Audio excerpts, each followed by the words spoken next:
Sa bidyong ito mapapanood natin mga kaibigan, nito lamang July 22, 2023 ay nagseselebrasyon ang pamilya sa Galdia dahil kaarawan ng kanilang pinsan at isinabay na rin nila ang selebrasyon ng ika-4 na taon mula nang makulong ang padre de pamilya. Makikita natin sa video na to na napakasaya nila, ngunit pagdating ng gabi, ito na pala ang huling araw na magiging kumpleto sila dahil masisilayan natin sa video ang mga biktima ay walang awang sinaktan.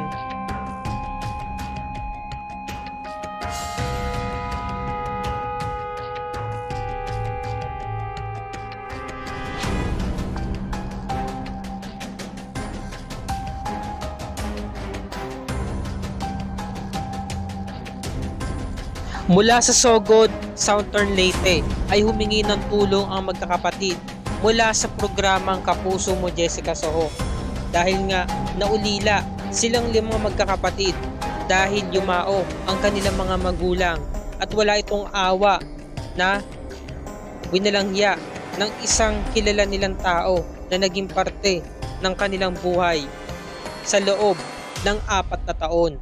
Kinukwento ni Jenaline, ipinakita niya ang kanyang mga tama dahil nung gabing yon, magkatabi sila sa kwarto ng Kuya Jason niya at bigla na lamang daw siyang nagising dahil sa ingay ng kanyang ina. Kitang-kita sa likod ng kortina ang mga anino ng isang lalaki na sinasaktan ng kanyang ina.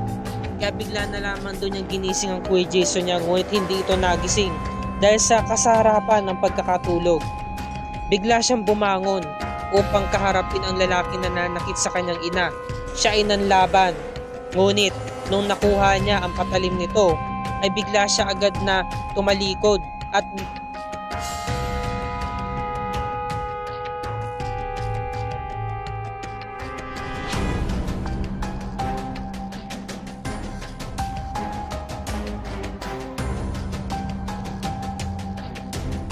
nakuha agad ang kanyang buhok, kaya naman siya ay tinamaan ng patalim nito. Pagkatapos naman ay wala na raw siyang nagawa kundi tumakbo na para lumayo upang iligtas sa mga nakababata pa niyang mga kapatid. At ayon naman sa kwento nito ng mga tiyuhin nila at tiya nila, nakita nila ang ilo ng tahanan na talagang nakahandusay na lamang sa lupa at duguan. Ito mga kwentong isinalaysay ni Libert.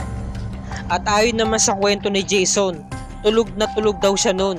Hindi na rin niya namalayan na pinuntahan daw siya ng suspect at tinamaan siya ng patalim nito mula sa upper right ng pisngi. Kaya nung nagising na lamang daw siya ay nasa ospital na siya, nakakonfine at ginagamot. Samantala ang ilaw ng tahanan ay talagang wala ng buhay at pumandusay na lamang ito sa labas ng kanilang bahay sa may bandang Bukirin. Ang nangyari ay bigla na lamang pinuntahan ng suspect ang haligi ng tahanan.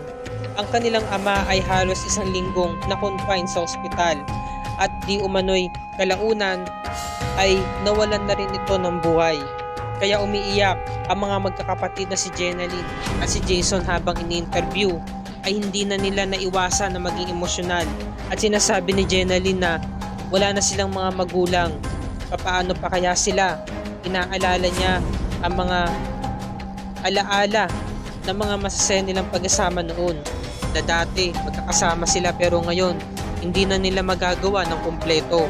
Ngunit pinangako naman nilang magkakapatid na tutuparin nila ang kanilang mga pangarap at kinuwento nila 4 na taon namin siyang nakasama. Ang tinutukoy nilang tao, kilalang kilala nila at para na raw nila itong tunay na ama. Ito ang kanilang turing. Ito ay walang iba kundi ang kanilang amain.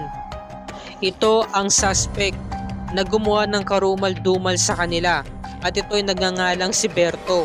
Ayon kasi sa istorya, 4 na taon nang nakalilipas nang inakusahan ng mga pulis ng maling paratang ang kanilang haligi ng tahanan. Nakulong ito na ang walang kasalanan. Ang sabi ni Jenaline ay pinagbintangan lamang daw siya. Kaya naman sa taong din yon ay doon na nakilala ng kanilang ina itong si Berto. Nagsama sila sa isang bubong hanggang sa nabuntis nga itong kanilang ina na si Susana. Kaya naman noong taong May 2023 ay biglang nakalaya ang kanilang ama at hindi ito nagustuhan ng kanilang stepfather na si Berto.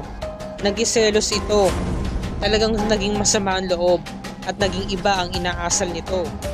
Binigyan pa nga sila ng babala habang ito nagiinuman sa labas at nagparinig na kaya daw niyang pumatay. May paglaban lamang ang minamahal niya sa buhay. Galit ang stepfather ko sa aking ina, ito ang sinabi ni Jason.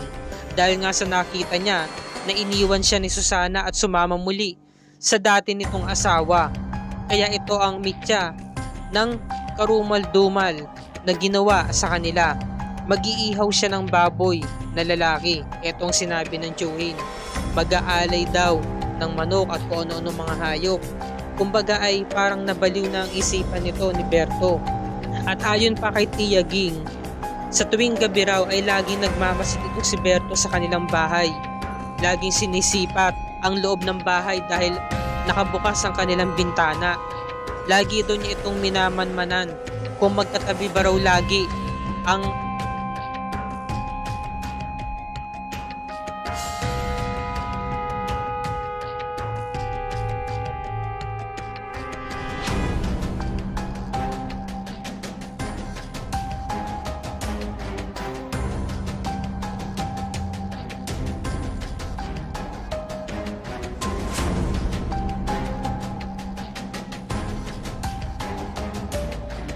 ay tinapos din agad ni Berto ang kanyang buhay noong gabing yun.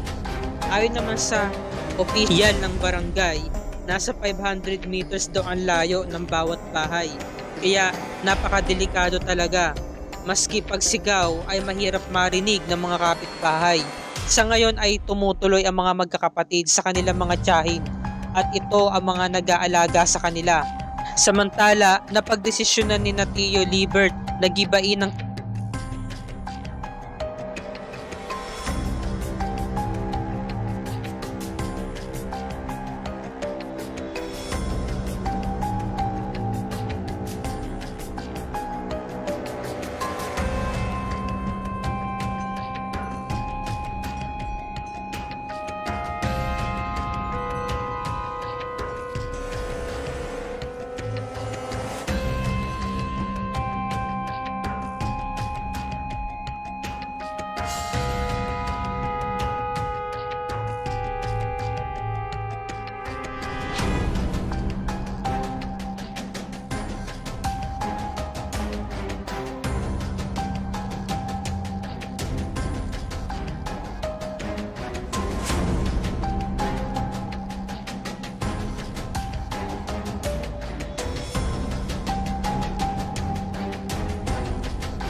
Samantala, nung araw din na yun ay nagpunta ang mag-anak sa sementeryo upang puntahan ang puntod ni Loreto, ang kanilang ama, upang i-celebrate ang ika-43rd birthday nito.